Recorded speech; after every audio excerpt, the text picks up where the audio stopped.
Hello, bonjour, and tanse. I'm Paula Simons, Independent Senator for Alberta. Welcome to the first of a series of panel discussions I've organized to discuss the future of Canada's municipalities and their complicated relationship with federal and provincial governments. In December of 2021, I launched a Senate inquiry into the challenges and opportunities facing Canada's municipalities, large and small. But I didn't want to end the debate there. So I'm organizing a series of roundtable discussions with smart people from across the country to take a more in-depth look at some of the questions raised by the inquiry. The topic for our first panel, infrastructure. Whether we're talking about creating sewers and bridges and dikes that are resilient to climate change, constructing mass transit systems, building affordable, supportive housing, or hardwiring smart cities that are fit for purpose for the 21st century, it's municipalities that are on the front lines. And given the tensions and struggles over federal provincial funding jurisdiction, that frontlines military metaphor is perhaps well chosen. So I'm very happy to welcome our first 5 panelists. The Honorable Lisa Raitt was a minister in the cabinet of Stephen Harper, where she held several portfolios, including a 2-year stint as Minister of Transport. She's also the co-chair of the Task Force for Housing and Climate and the Coalition for a Better Future. David Mitchell is the mayor of the town of Bridgewater, Nova Scotia. And his town, his community dealt with the consequences of the back end of Hurricane Lee. Dr. Zac Spicer is an associate professor in the School of Public Policy and Administration at York University in Toronto, with a particular interest in municipal finance and governance and the building of smart cities. Naheed Nenshi served as mayor of Calgary from 2010 to 2021. And Amina Yasin is an urban planner, the co-chair commissioner of the Vancouver City Planning Commission, and a director of public hearings and planning, and a fellow of the Morris J. Wask Center for Dialogue at Simon Fraser University. Welcome to you all. Thank you. Thank you for having us. All right, I know that's always the awkward bit where people don't know what they're supposed to say. So thank you for paving over the awkwardness with the same grace that you have paved over infrastructure questions. So my first question to all is going to be directed to each of you in turn, starting with Lisa. Mm-hmm. What do you think is the single greatest infrastructure challenge facing Canadian municipalities? I think it has to go to housing. Of all sorts, and not just affordable housing, but living in Toronto, nothing's affordable for anyone anymore. So affordable housing is a concept that we have to really think about in terms of what we mean. But so you mentioned already, Senator, thank you for having me today, that I'm a co-chair with Don Iveson on the Task Force on Housing and Climate. And what we're looking at is, how do you build out the number of homes that CMHC says we have to build in order to fill the demand here in the country, and at the same time not blow your climate goals, quite frankly. So municipalities are going to be really faced with a big crunch in terms of housing, and it's not just the big urban centers, it's all over the place, where we're seeing an increase in population, and we're seeing a decrease actually in the number of houses that are available. So for me, it's going to be all about housing, and that's really odd because I'm from the transportation world, and usually I talk about building ports and airports and bridges and stuff, but it does come down to houses right now. And Mayor Mitchell, for you, what would it be? Yeah, it's houses, but from a different perspective for us. So for us, it's the pipes in the ground, it's pipes and pump stations. Our small town has no shortage of approved plans to build housing, but we can't do it. We're almost at a standstill because we have undersized pipes and 100-year-old infrastructure, and the pump stations are too small. So for us, it's that underground infrastructure that is the barrier to housing. Wow, that's a fascinating perspective. Dr. Spicer, what would you say is the number one issue facing Canadian municipalities, infrastructure-wise? For me, I'd say housing, but to be a little bit different, I will also say moving around and getting around. We have a big challenge in moving people around our major urban regions. We have a very serious challenge in delivering transit and building transit on time. I'm in Hamilton, and we've been planning an LRT since 2007, and we may possibly get shovels in the ground next year, the year after. So we have a project management challenge, and we have a challenge moving people from point A to point B and beyond. All right, Naheed Nenshi, I'm sure that will resonate with you. What would you say is the number one infrastructure issue facing Canadian cities? Well, I think the previous three speakers have actually highlighted it when you take them all together very, very well. His worship reminds us that you can't build housing without building the boring stuff, the pipes and so on that go underneath, and that's the expensive part. We are also reminded that people got to get to this housing.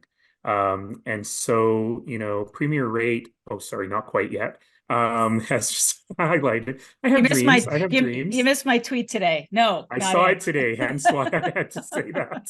Well, it'll happen. It'll happen.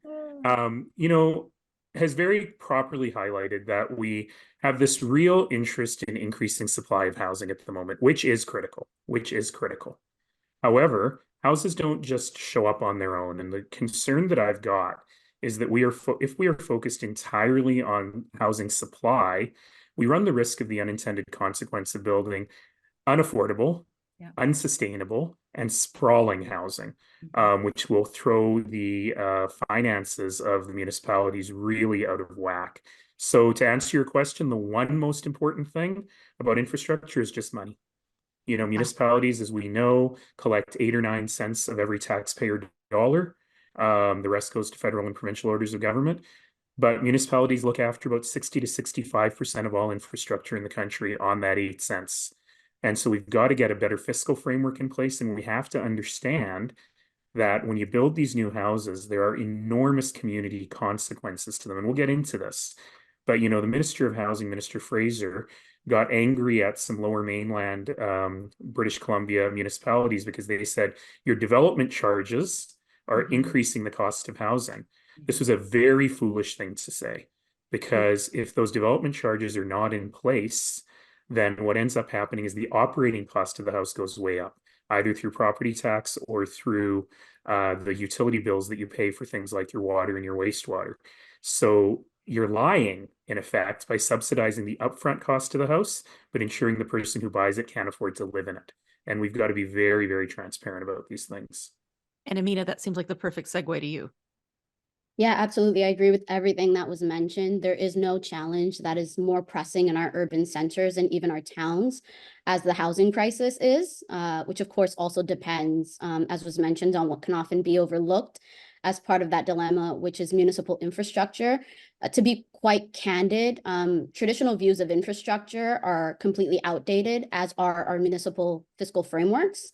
If we're not expanding our definitions of infrastructure to absolutely include housing, then we're doing an immense disservice to our understanding of the present realities that we're in. Increasingly, we see the pressures, as was mentioned, that local governments, and then within local governments, that planning departments are faced with, where municipalities are on the front lines of challenges related to the housing crisis, to our infrastructure dilemmas. And the housing crisis includes homelessness and includes the climate crisis that we're in as well. And the severe government neglect over the last few decades around the numerous public health crises that we're also in and that are being felt not only in urban communities, but also amongst First Nations. And, we've got the Canadian Infrastructure Bank, for example, which is a Crown corporation that's been equipped with the mandate to focus on large and transformative projects, such as regional transit plans, transportation networks. So these are the traditional boring things, as Naheed mentioned, which are roads and bridges, which I think are quite exciting. I'm a train and transit geek. Me so too. Me too. As are the pipes in the grounds, as well as our electricity grid, especially within rural communities. However, to go further, by the CIB's definition, an infrastructure project is a physical asset which through its operations generates a direct shared benefit or a positive externality that accrues beyond the asset's owner. That is a prime definition for housing as infrastructure. And so we really need to re-examine our traditional views of infrastructure, which is not only the pipes in the ground, which are the fun things as well in public works, but also how we're building our communities and how we're building compact and transit-oriented development around our communities as well. Now, David, as mayor of Bridgewater, as I mentioned, you had to deal with the catastrophic impact of a major hurricane, and you're increasingly seeing the regular challenges of wild storm seasons. What has been the impact of climate change on Bridgewater's infrastructure, and what steps do we need to take to make sure Canadian municipalities, large and small, have the infrastructure support they need to deal with climate change? Yeah, great question. So yes, we've seen more storms and more frequent like heavy rainfall events than ever, while also not receiving winter snow like we used to. I guess for our town, as an example, we're in a river valley, and when our pump stations were built for our wastewater, our sewers were combined. So there were stormwater and wastewater combined.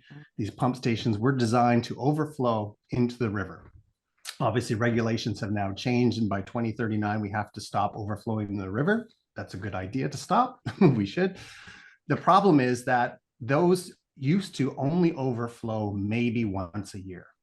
And now, because we are growing, but also because the intensity of these storms is much higher and they're much more frequent, they are overflowing like dozens of times a year. And so climate change, that is a direct result of climate change. And so it becomes very, very costly to separate storm and wastewater. They aren't the sexy projects that tend to pull out politicians from other orders of government to stand beside us and make a fun announcement. But that's the biggest impact on climate change is directly into the environment with our overflows. The other is, we lost bridges. We've got a bridge that we had to close a lane off because the pedestrian walkway to the school, which was also a bridge, is basically unsafe. And so for the next 2 years, because that's how long it's going to take to replace this bridge, we had to create a barrier so students could safely walk across the roadway of the bridge. Another one is just in my neighboring municipality. It took 6 months to replace a section of highway that collapsed due to the floods from July 22nd. So we had a year's worth of rain in about 40 hours. We had in our town, we had the most rain in the whole province. So we had about 240 millimeters of rain. And for us, that was in 24 hours. And it's just, again, it's climate change, and it has a catastrophic effect on infrastructure. And ahead, you also, of course, famously had to deal with catastrophic floods as mayor. But you had so many other infrastructure issues to tackle, including a very ambitious expansion of Calgary's successful C-Train LRT system. When you're a mayor with so many competing infrastructure needs, how do cities make priorities? Well, again, money, money, money. And unfortunately, too many cities have a situation where you have this giant unfunded capital list, and basically whatever money becomes available from the federal or provincial orders of government, you just find the thing on your list that matches it. So one of the things we were very careful about in Calgary over the decade plus that I was there was to really prioritize our infrastructure so that it wasn't just being responsive to what money was available, and we were being more proactive. So the example that you're giving of the expansion of the LRT, which is, I think, the first or second most successful LRT project in the world in terms of ridership, the expansion is actually doubling the length of the LRT system in Calgary. And that was kind of a pipe dream for a long time, but the city realized that this was a critical infrastructure need, and we had to work hard to be proactive rather than reactive with the other orders of government. Now, in the end, over in Hamilton, the provincial and federal governments are paying for the whole damn thing for the LRT. We're actually paying for about 40% funny of that, it. isn't it? Yes. Well, we're paying for about 40% out of municipal coffers, which is never done, but we needed to attract the other money in order to build that thing. But I'll leave this question with just an interesting problem that we had, which is the Green Line, which is what I'm talking about, the new LRT system, has two sides to it, one in North Calgary and one in South Calgary. In North Calgary, and then it goes through downtown and it's all one line in the middle. But in North Calgary, the ridership was very, very high on buses. So the express buses are very, very full. In Southeast Calgary, where the Green Line is going, nobody takes transit because the transit infrastructure is very, very poor. And we couldn't build the whole thing at once. So we had to make a decision, do we build north or south first? And it really was a question of, do we reward the current transit users with better service? Or do we follow an if you build it, they will come system where we build out high-end service where there's not even poor service now. There's a lousy service. There's not even medium-sized service. In the end, we ended up going south first. And to this day, I ask myself, was that the right decision? because those buses in the north are getting fuller and fuller and fuller. So those are the kinds of difficult questions that cities have to face when they're looking at this. I'll say one last thing about development charges. So when I became mayor, we more than doubled the development charges on the developers. And everyone was like, that is going to massively increase the cost per house. Our studies have actually shown that it had almost no impact on the cost per house for two reasons. Number one is the development charges are per acre, not per house. So there's now a built-in incentive to build more homes per acre, Yes. which is what we want. That's our public policy more density. Yes. decision. And the other thing is that the home builders just got way more competitive, because for too long we've thought of land developers and home builders like pipelines, like they're a regulated industry that deserves a certain percentage of return. And because one or two of them refused to play and took slightly lower profits for higher volume, all of them followed suit, and very little of those development charges were actually passed on to the consumer. So figuring out ways to pay for this, figuring out ways for growth to pay for itself and not fall onto the existing taxpayer or ratepayer, those are all critical parts of doing this. But the first step is get your priorities straight instead of following the needs of the development industry or the priorities of other orders of government. Now, I think that segues to the question I want to ask Zac. When we think about municipal infrastructure, we often think about roads, bridges, sewers, transit. But a 21st century city also needs infrastructure like fiber optic cables, Wi-Fi, 5G towers, things that are often built not by municipal governments, but by private sector partners. So what do you think our three orders of government need to do to ensure that those essential parts of infrastructure, the communications infrastructure, gets built too? I think a few things are happening here, and then I just start by saying that's an excellent question. And I think a lot of communities are sort of struggling with right now. And I'd say one of the big things that that I find that cities and towns and villages, whoever might be, really seems to struggle with some of the sort of back end components of some of this technology. So what I mean by that is that we have municipal staff who are great at what they do and have been asked to do the same thing for say 20 plus years. So if you're doing roads, we have excellent road staff who know everything about procurement and asphalt volume and everything else you can possibly imagine. And now we're introducing smart city technology and broadband and everything else. So we have sensors in the roads, right? We have a critical skill gap that comes there where we're asking folks who have been doing asphalt and procurement for 20 years to now think through data governance agreements and privacy agreements and data offshoring arrangements and things along those lines. One of the things that is consistent from a lot of different municipal governments is that there needs to be some data governance standards that could be developed, say, at the provincial level, the territorial level, or more helpfully, perhaps at the federal level, that they could hold procurement standards up to. That that they could say every vendor who wants to do business with us, whether it is, sensors in roads or smart waste bins or whatever it might be, has to meet this particular federal standard when it comes to data governance arrangements or something along those lines. So I think that we need to have a really important conversation, not just about how we're funding the roads and bridges, but also how we're funding broadband and everything else to sort of make technology work in cities. Amina, we've talked about funding challenges, which are very, very real. But building the necessary consensus to get infrastructure approved is also a big hurdle.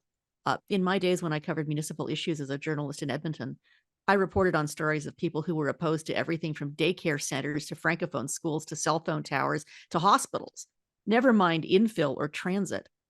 I know this is something that you've been thinking about. What do we need to do to get better, to build public consensus around getting projects approved and built and actually getting the shovels in the ground?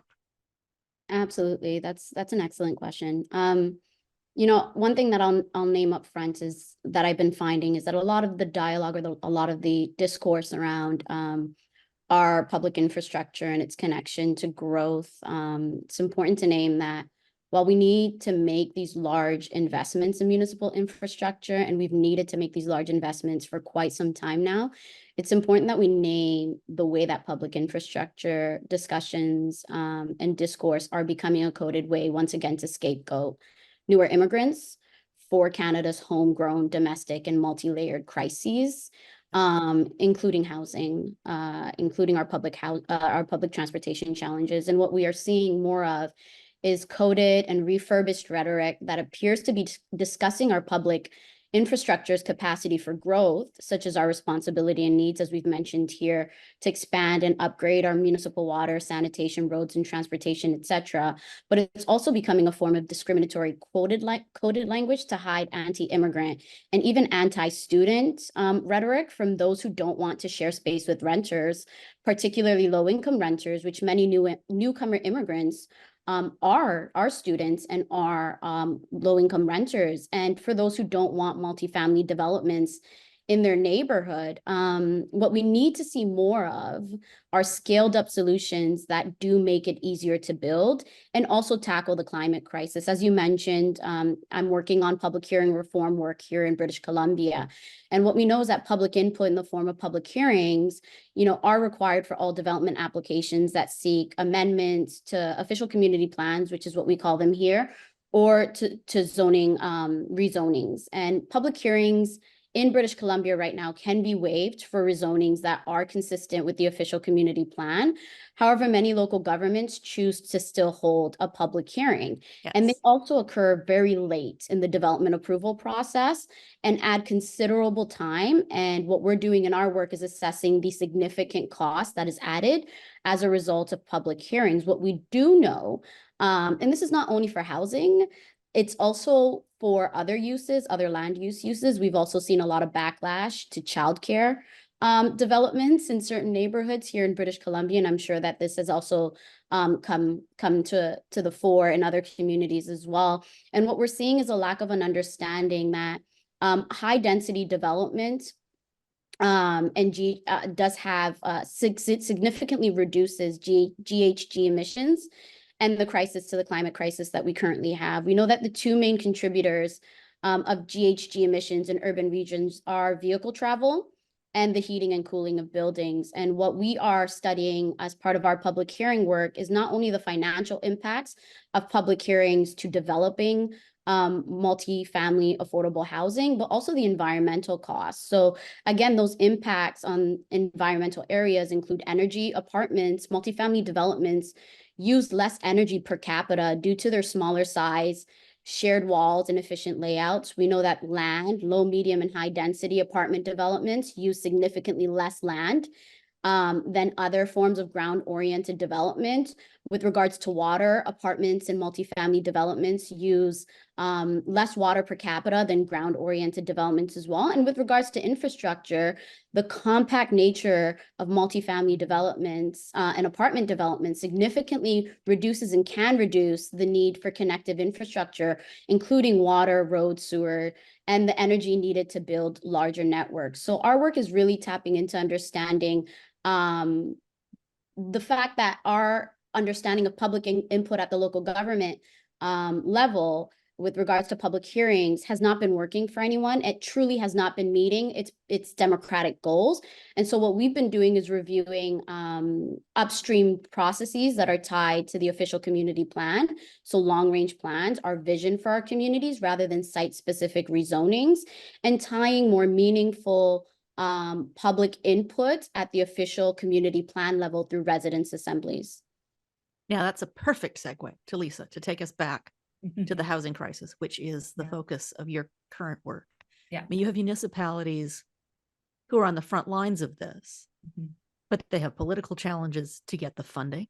They have political challenges internally for the zoning and the infill and the rethinking of how we live in community. So, I mean, this is a very hard question because in every community, it's going to be different. I mean, it's going to look different in Bridgewater than it's going to look in North Vancouver than it's going to look in Ottawa. How do we get more housing built when it's not really the city's job to build housing? No, it's not the city's job to build housing. But it is everybody's job in whatever level of government to facilitate the building of housing instead of being an obstacle to the building of housing. So on the task force, Senator, we have actually developed 100 recommendations. They're going to be coming out in March, so it's going to be after this airs. So I'm making sure I don't give too much information out so that Don Iveson doesn't have a word with me, but I'm going to give you some perspective on Naheed saying, don't worry about Don Iveson. He knows where I live. So, and he knows where Naheed lives too. So, yeah. So let me just give you the framework. So what we've done is we have 100 recommendations, but we've developed blueprints for every order of government. So we have a municipal blueprint, we have a provincial blueprint, and we have a federal blueprint. All of it kind of, I guess, relies upon people wanting to work with one another. From a municipal point of view, though, I mean, they can look internally, they can do the zoning things that are happening, you know, get rid of all the rules that said that you can't build in certain areas. Parking minimums, that's a really interesting recommendation that may be coming to a task force report near you. Abolishing those, not saying that you're abolishing parking, just saying the minimums kind of thing around it. So there's lots of stuff. And how the municipalities can be assisted in making those tough political decisions. Because remember, municipal politicians are at the coalface, as I like to say from Cape Breton. You're seeing your constituents every single day. They know your telephone number. They know where you live. It's a lot different than being a federal politician who hides in Ottawa and doesn't have to deal with people unless you're meeting them in the grocery stores on the weekend. So sometimes you can provide cover for municipal politicians by saying, well, it's an edict from above. The province or the feds have said, in order for us to have this, we have to do this. And that way you can kind of blame the other levels. And that's an okay strategy. So we've got some of that in the task force. And I think the important part, though, is to, and I know it's an overused word, but encourage innovation, encourage working with the private sector, encourage helping municipalities work with others. And the last piece is I guess, the one that we'll talk about later perhaps too, is the federal government does have a responsibility to set up directed funding to help municipalities build neighborhoods and communities. I didn't say build houses. I said build neighborhoods and build communities, no matter where they are, preferably within settings that already have existing services, because we want to promote density, and maybe you get more bang for the buck if you do it. I'll give you an example of where a policy like that works in the United States. They have the Inflation Reduction Act, and they offer investment tax credits to people who are going to be investing in certain types of energy, clean energy, and conversions from one form of energy to another. But you get added bonus if you do it in an area that is considered a brownfield. You also get added bonus if you do it in making sure that you're paying a competitive wage for labor. And those kinds of things are additive to, it's an additive policy to an already existing tool that the federal government has. And the federal government should be looking at those kinds of things in order to make sure that they're giving the assist. They're not telling municipalities what to do. I view it as the giving the assist to the municipalities to be able to say, look, for this to flow, this is what we need to do. And I would add one last thing. Sorry. I'd add one last thing. Two areas where the federal government can help municipalities immediately: seniors housing and student residences. They can fund those right now. But this leads right to the elephants come in herds, to the pack of elephants that are in the room, all 10 of our lovely elephants, large and small. Cities and towns are, constitutionally speaking, creatures of the province. Mm-hmm. And oftentimes when Ottawa tries to circumvent provincial obstacles and deal more directly with municipalities, the provinces put up huge resistance. And we can see that now with federal housing strategies. So let me start by asking our two mayors, past and present, Naheed and David, how frustrating are those power plays and how do we deal with them? Oh boy. It becomes a huge challenge because, as you said, we are creatures of the province. I have a very strong relationship with this current provincial government and the past provincial government. But I also feel that sometimes it is kind of an our way or the highway mandate that we're given. And we get punished when the federal government and the provincial government make decisions on behalf of municipalities because it has a direct impact on us. So I'll give you an example. The former gas tax, so the Canada Community Building Fund, in Nova Scotia, that money, which is great for municipalities, it's a predictive stream of funding, for us is population based. It's supposed to be infrastructure funding, but it's population based. My town is 9,000 people at night, but I have 35,000 people that come into my town during the day, and I service 50,000 people.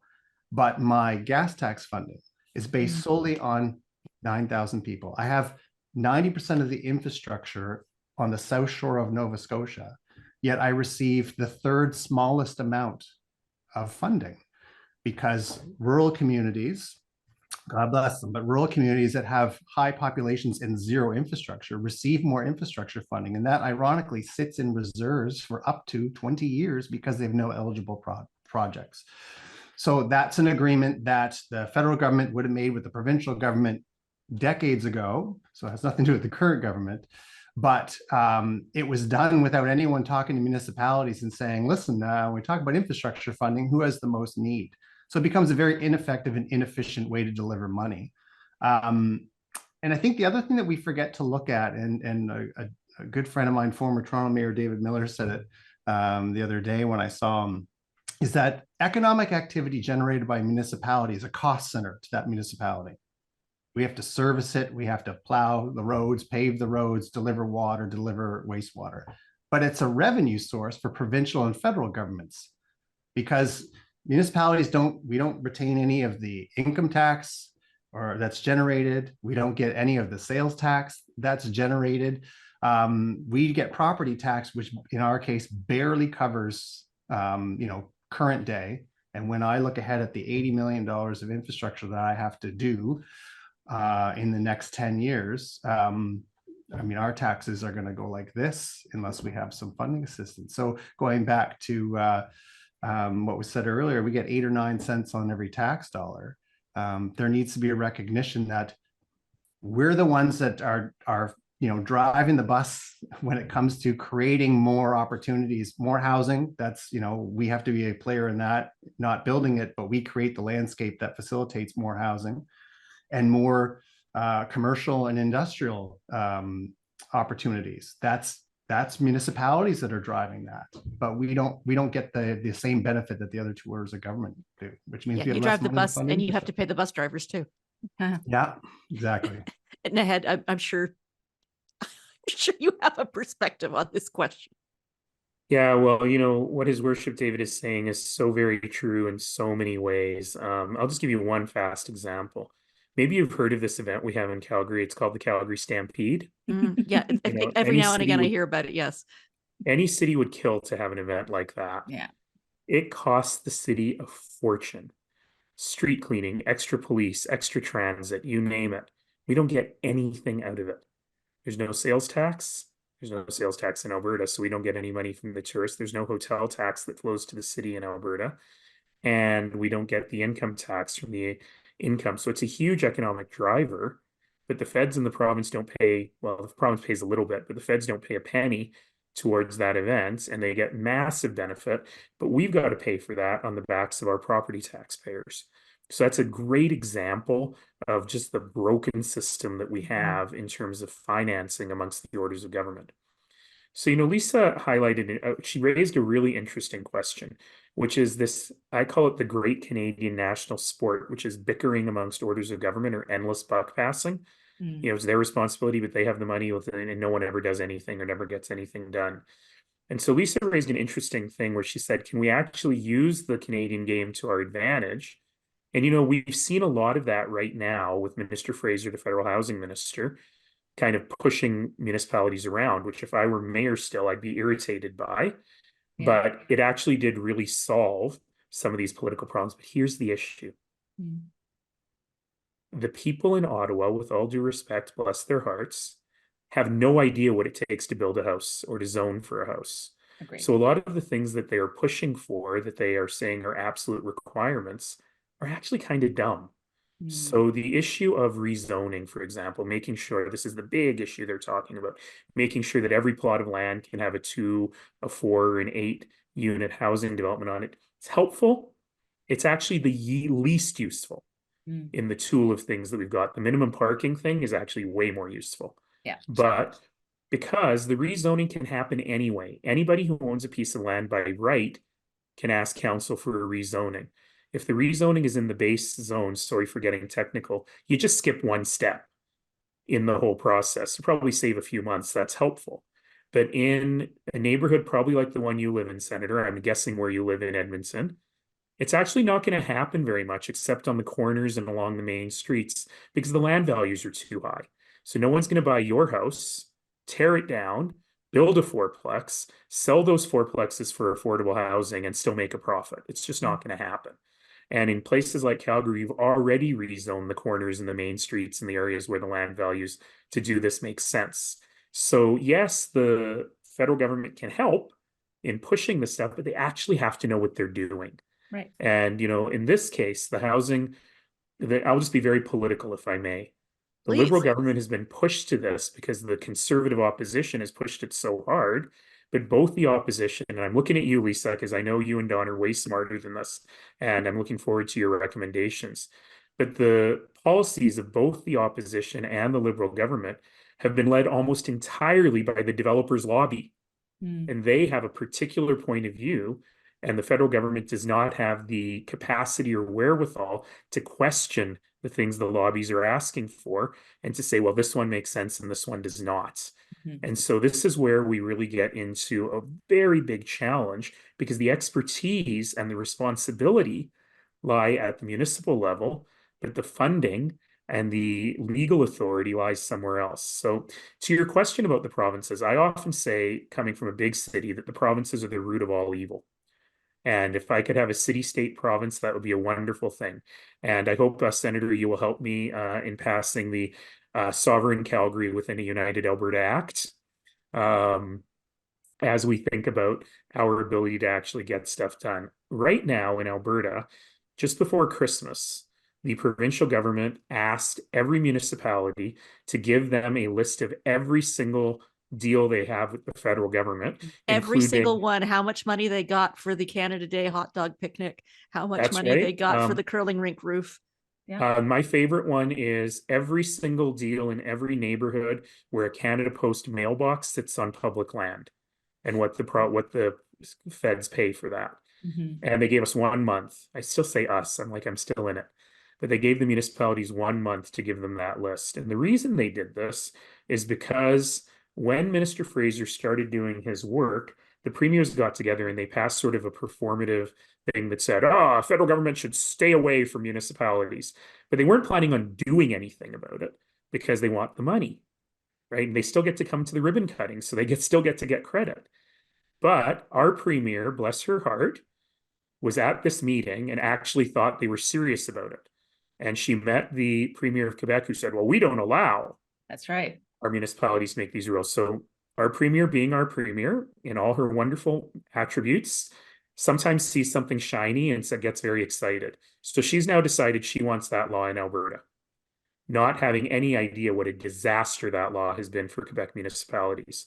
You go to Montreal and you wonder why the roads are in such bad shape. Guess what? That's why. And recently, Mr. Poilievre criticized some of the mayors of Quebec and saying you haven't been fast enough on building housing. And the mayors very correctly said, we have nothing to do with that. It's all the province and whether they're going to send that money along or not. And I think he was surprised when he heard that.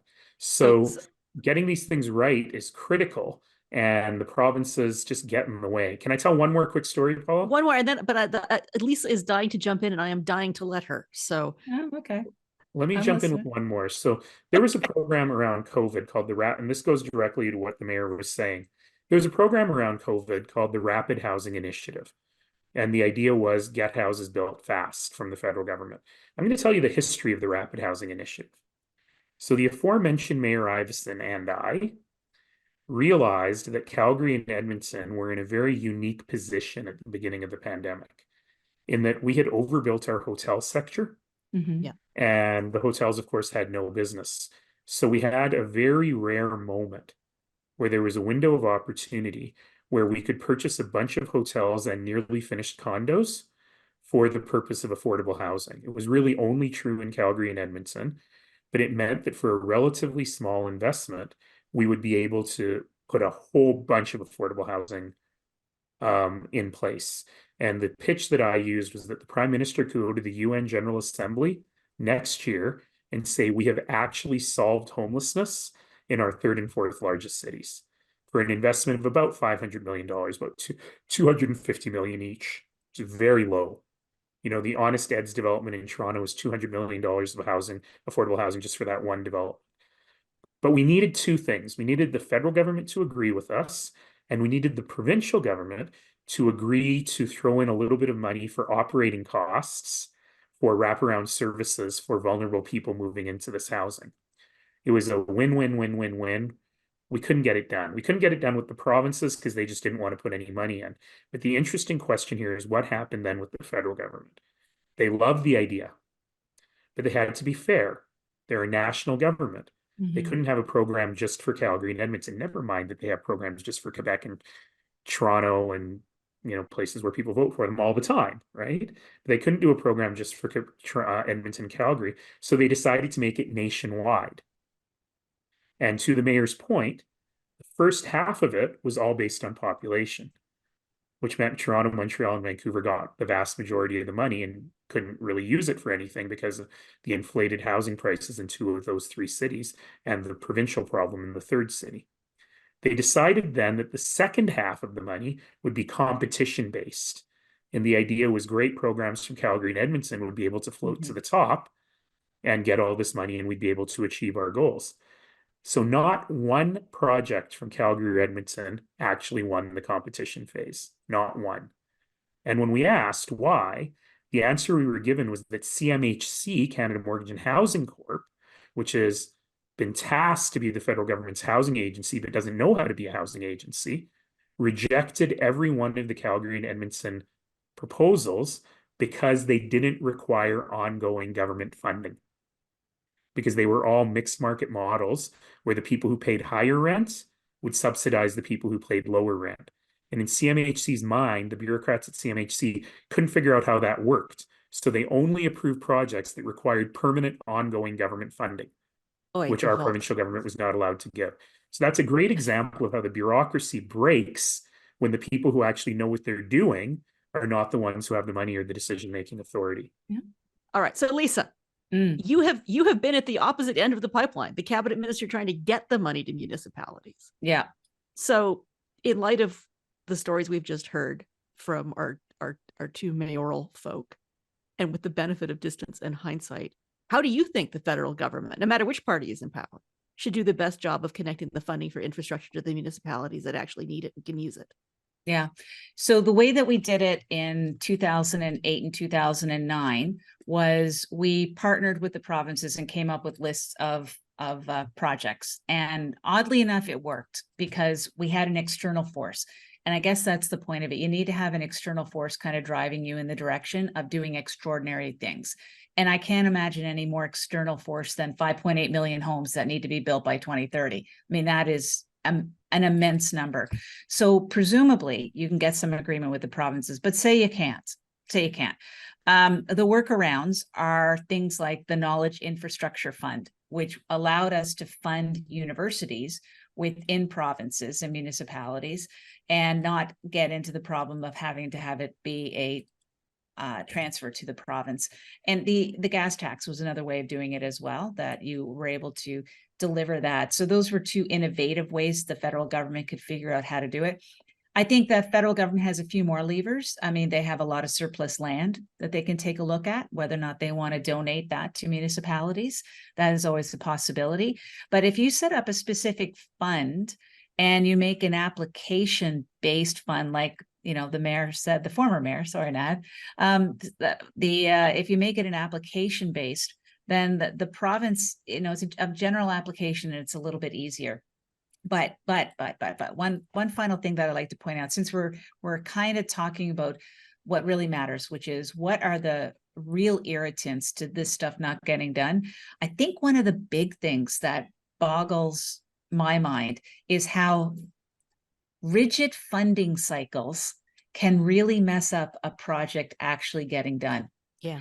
And a municipality not having the ability to understand what their flow is going to be over a number of years, like this whole thing about sunsetting and you have to reapply every year. I think for some stuff, we have to get our heads out of the sand and figure out how we can give more assurances to municipalities that the funds are going to flow this year, over the, and maybe even exceeding beyond the natural term life of a government in Ottawa. And I think that would be a really big help, especially when it came to financing. And I think the feds should give low interest finance loans. Yeah. Now, Amina, you've been caught in the middle, watching three orders of government bicker while infrastructure needs aren't being met. So from your vantage point, as someone sort of within the system, but outside of the politics, how frustrating is it to watch all the bickering in turf protection? It's interesting. It's frustrating at times, but it's especially interesting. And I think having been a municipal planner for quite a few years across quite a few provinces, I worked in Ontario, Alberta, so I'm familiar with Edmonton, even Fort McMurray and Calgary, and now live in British Columbia. And I'm working on public hearing reform. But Naheed is correct that we do speak an awful lot about DCC waivers and exemptions, which quite clearly can only be collected for limited uses. Even they can't be used to fund libraries. They can't be used to fund recreation facilities or affordable housing or even fire services, which is why local governments increasingly rely on what we call in British Columbia community amenity contributions. And CACs essentially are amenity contributions that are agreed to by the applicant and local government or the planning department as part of a rezoning process initiated by the applicant. However, as I mentioned earlier regarding solutions that work to get affordable community housing built faster, such as public hearing reform, which is what I'm working on, we know that CACs won't be collected in the same way for projects that don't have rezonings. And that's where we're heading, where we're waiving public hearing rezonings. So we won't be collecting those CACs. And so what I'd like to see and what we need to see as Canadians is much more collaborative and innovative options that make it easier to acquire housing assets, because the most affordable housing that we have is the affordable housing that we've already got. Preserving existing rental units is one of the fastest and most impactful ways to quickly and meaningfully address the national housing crisis, which, as we said at the beginning of this, is also our national infrastructure crisis and the climate crisis that we're facing. Canada is losing affordable rental housing much faster than it is building it. And rent is becoming incredibly unaffordable for an increasing number of low and middle income Canadians. And what we're also seeing as we do get more students and newcomers to Canada, where we just do not have the affordable housing continuum to house. We saw in Toronto where African immigrants, were relegated to sleeping on streets. I mean, that's a real conversation that we need to have and balance, again, with what is becoming coded discriminatory language. Essential workers, new families, younger graduates and students are seeing the situation worsen for themselves and will continue to see it worsen over the next couple of years if we don't tackle it. A great example that I want to give that we are working on in British Columbia is the Rental Protection Fund. So through a $500 million fund, the Rental Protection Fund essentially enables nonprofits and community housing to purchase and manage residential buildings to secure their affordability, essentially in perpetuity.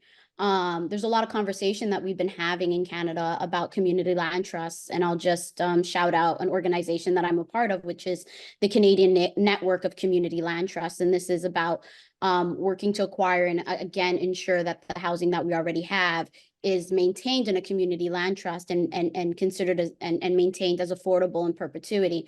So what we're seeing with this BC rental fund is essentially something that we can see at the national level as well, with the National Acquisition Fund. And that's where we can have the federal government step in, to be quite honest. The goal with the BC rental protection fund will be to have it jointly managed and distributed through a nonprofit society, which will be created by, and I'd like to shout out these organizations, the Aboriginal Housing Management Association, AMA in British Columbia, the BC Nonprofit Housing Association in BC, and the Cooperative Housing Federation of BC. And the impact of this model on the number of units increased and secured over time with the province of BC's 500 million rental protection fund will be transformational for British Columbia and set an incredibly and compelling example to incentivize other provinces, hopefully, to do the exact same with a national acquisition fund where 2.5 billion in low interest loans, I mentioned the Canadian Infrastructure Bank earlier, along with additional government contributions, can be delivered as grants potentially through the fund and could be leveraged to support this national housing acquisition fund. So these are innovations that are happening in parts of Canada. Now, Zac, I want to come back to you. I was going to ask you a question about rural broadband and why, small towns and even parts of Metro Ottawa don't have the communications infrastructure the rest of us take for granted. But I mean, you also have a whole expertise in federal fiscal funding frameworks. So I don't know where you would like to jump in, if you want to respond to anything that you've heard thus far, or if you want to tackle my broadband question, or both. Sure. I mean, I can jump in all over the place, I suppose there, but I think the financing thing is particularly important. So why don't I just sort of start there? I think a good point is that we haven't fully exhausted the property tax quite yet. I think that there is still room there. I think we sort of get this notion of sort of tax time that we can't go up, but we still have some room there. On the financing side, I would definitely agree. We need to get a little bit more creative with the way in which we fund cities, which I think allows us to build infrastructure and housing and everything else. I think we need to sort of think about the relationship between financing and borders and all these types of things when it comes to municipal sales taxes and tax sharing agreements and things along those lines. The cities are cash starved, and I think that it's particularly important that we have some of these very difficult conversations about what cities ought to be able to do in terms of financing. We've sort of had some of those conversations in the past. They tend to not kind of go anywhere, but we think of, say, David Miller's 1 cent campaign many years ago, right? That was a worthwhile conversation to have. And I think the financing is a nice kind of segue to when we think about broadband and infrastructure. And one of the things that we see when smaller communities are adopting technology is that they're not necessarily nice to haves. It's not just like, let's just put it in so everyone can get the YouTube up, right? These are really about community sustainability, right? How can you allow younger people to remain in place and just thrive in place too, to build companies? And how do you allow them to have access to healthcare, right? We do a lot of surgery digitally, right? We access to doctors and things along those lines. So this is an important conversation about the sustainability of rural communities across Canada. That technology connection is vital, and it's part of our social fabric. But again, we need to get serious about funding it. Out Mayor Mitchell's way, I think that there's a lot of interesting things that have been done in the Annapolis Valley about the I Valley and sharing resources and kind of coming together and saying it's not just one small community doing this, it's a bunch of us, and we recognize the value of broadband throughout the entire region. So I think that there's a lot of collaboration that can be happening that can happen at the local level, but there's definitely a necessary investment coming from the feds and the provinces that just aren't really there quite yet. I think we could talk for 2 hours, but I think we may tax the patience of people who are not quite as geeky about this as the 6 of us are. Now, the problem with my Senate inquiry is at the end of the day, we made a lot of nice speeches, but amending the Constitution to give cities more independence is a practical non-starter. Alberta experimented briefly with big city charters, but what one premier granted, the next premier tore up. So I'm going to ask each of you in turn as we conclude, if you could fix or suggest one thing to help cities solve their infrastructure woes, what would it be? And Amina, let's start with you this time. Sure. So Zachary mentioned that we haven't exhausted the potential of our property taxes. And another aspect that I'd emphasize, and this is also based on the outdated municipal fiscal tools that we have at the disposal of local governments, is that we do need new fiscal tools, but we do need to exhaust the potential of our property taxes as well. For example, the Union of BC Municipalities and in the city of Vancouver, Councillor Christine Boyle has spoken immensely about governments needing to be able to raise more funds to cover the municipal cost pressures ahead. A tiered property tax is one such area that Councillor Christine Boyle has advocated for, where a tiered property tax could require that the tax rate of higher value properties be at least equal or greater than lower value properties, which could be worked out further in additional details as it's considered. We've talked a lot about DCC exemptions. I'm going to throw something, and parking minimums. I'm going to throw another controversial, I think, element is property tax exemptions. Another suggestion has been to consider property tax exemptions for nonprofit community housing providers. Mhm. We already see in BC where homeowners are subsidized and can forego paying off their property tax if they are over 55 years of age. Additionally, many other organizations are exempted from property taxes. For example, in the wonderful city that I live in, the city of New Westminster, our favorite recreational use, the venerable New West Lawn Bowling Club, does not pay property taxes. While that is a wonderful recreational use and facility, I think our affordable housing crisis is just a little more severe. All right. David, if I could give you a magic wand, what would be one thing you would fix or suggest? Oh, we need a new fiscal framework. We need to look at, I mean, Zach, you kind of took the words right out of my mouth. David Miller's 1 cent campaign would have had a huge difference, allowing us to draw some extra sources of revenue. I do get nervous when we talk about not exhausting the property tax rate. In my community, the property tax rate is 10 times what it is in Vancouver. So I already have people who live in small bungalows paying $8,000 a year. And so we just, as long as we don't look at a blanket, like I think in some communities you can have some more maneuverability. But I think it's just recognizing the burden. If there was one thing, it would be the recognition and changes, recognizing the burden that municipalities take on without the revenue to carry it. Zach, I pass the magic wand to you. I'm going to go off the board a little bit and say that I would like us to reconsider how we do public engagement. And I mentioned this because I think it's something that municipalities can do on their own without thinking about how do we draw the feds and the provinces in. I'd like us to sort of think about how we are potentially including future residents into engagement processes. And just a quick example. We have a potential apartment building being built up the road from me.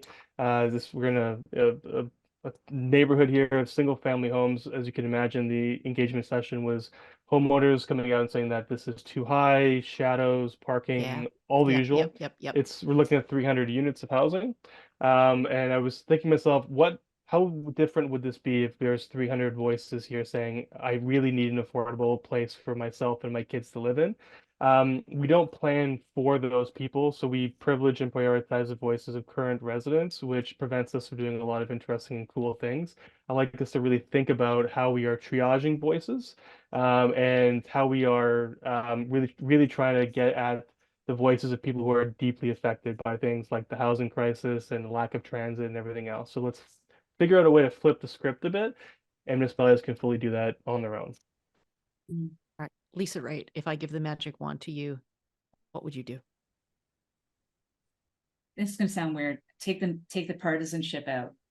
Yeah. You know, I always felt that defense procurement was something that we should never leave to partisan bickering because it's too important. I now believe building of housing, now that I see what the crisis is and how it's going to impact the long-term economic growth of our country if we don't figure it out. And I would just add one last thing to the nonpartisanship. I wish I could wave a wand and make everyone understand that the way the banks measure your mortgage is they determine whether or not you're spending more than 30% of your income on shelter costs. I mean, in a pipe dream, it's 30%. We should really strive to go back to what that standard used to be, because people are looking at a far higher number when they're renting. And the amount of affordable housing that's needed, like I said at the beginning, we need below market homes need to be built in this country. And the only way to do it is with everyone working together. If I could just add, we just scrapped our bylaw that said the definition of affordability is 30%, and we just got rid of that because it's unrealistic and it doesn't serve anybody. All right, Mr. Nenshi, I'm going to let you bring us home. Well, you know, I can't disagree with anything that these smart folks have said.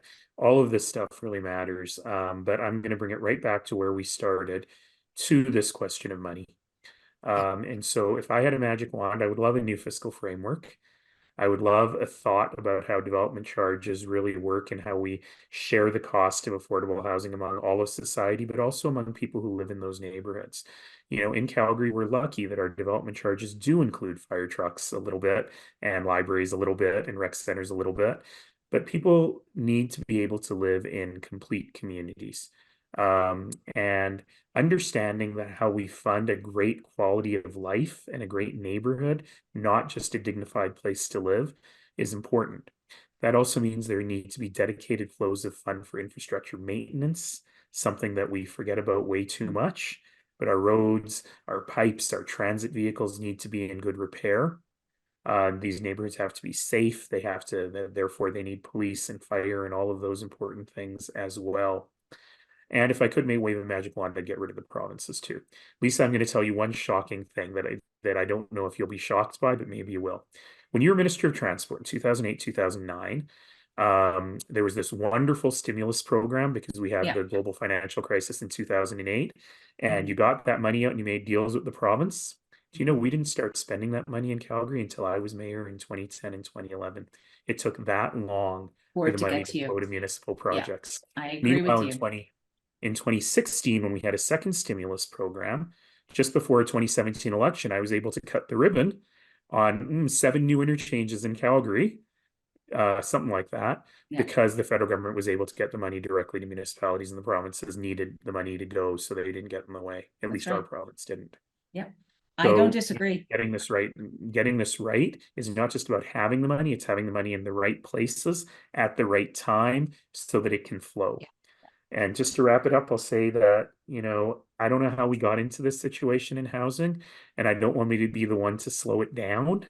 But I do want to be the one to remind us that we've got to build all the stuff around the housing. But we need a huge national will coming together to build 3 times as many houses per year than we have ever built before for the next decade.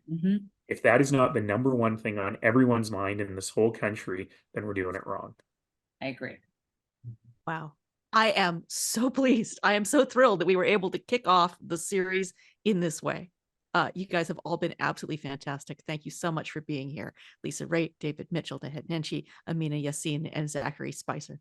And my thanks to all of you in our digital audience, whether you're watching or listening. Thank you very much for being with us. I hope this provokes lots of thoughts and conversation. And I also need to thank very especially Caitlin Cummings, the producer and guiding hand of this entire panel series. To all of you, merci, hi, and stay tuned for more smart people in smart conversations about the future of Canada's towns and cities. Merci tout le monde.